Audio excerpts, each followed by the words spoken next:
So uniform vowel shape. Listen to the people that are around you. Whose broad stripes and bright stars through the perilous fight. We're up over 250 students right now. We have kids that are taking 2, 3, or even 4 classes with us during the day because they just want to be here as much as possible. The job of school is to allow kids to practice something they think they maybe want to do, especially high school. And right now, we don't have the full complement of things to be able to let our students practice what they think they maybe want to do. We have wonderful things happening in the band room, in the choir room, and in the theater department.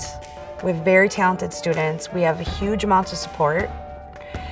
But for some reason, we just still don't have a performing arts center.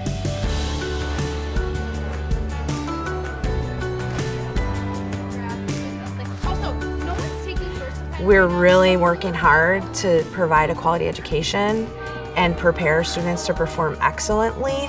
And they do perform excellently, they just do it in a very poor space.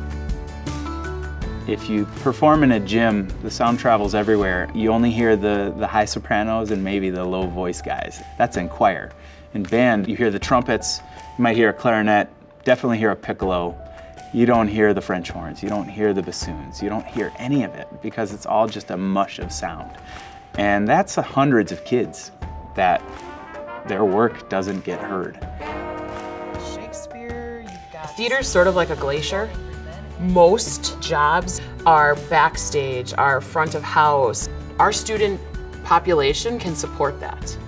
We're large enough, we have the talent, we have the abilities, but we're lucky in the little theater if you can walk across the stage and see someone's face from one side to the other, like just to see them. When people mention the little theater, it's legitimately not an option for the choir program. Even our smallest ensemble wouldn't fit in there. It only seats 168 people, and where you have a cast of 40 students, that's a lot of people that want to come see that, and we have to turn people away because we don't have enough seats. A proper space is a stage with appropriate seating for spectators to be in for an hour and a half to 2 hours. You can have guest lectures, you can have education for adults in the community, concerts, dance performances, theatrical productions. They're learning communication, they're learning engineering if I have to build a set. They're learning audio engineering, they're learning finance. It's so far-reaching. And while it might be a theater skill that they practice with a theater production or they practice for a band concert, it's a skill that they're going to be able to leverage into 1,000 things, not just theater related. So do 3 of your majors and then pull up one rondo decimal. Okay? All right. I've been involved with this band since I was 14 years old. Way back in the day, bus trips, kids traveling. It was really an exciting time because we had a fairly new band director whose name is Gary Cottenberg. He was definitely a huge factor in my life, personally and professionally. He was like a second father to me.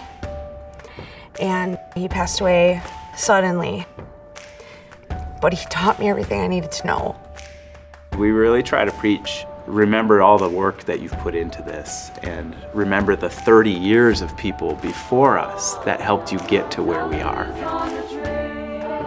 And I think it also reminds them that they have a very special gift. I mean, we get to make music every single day. We're teaching them a lifelong skill and a lifelong language, and they can go on and make the world a better place.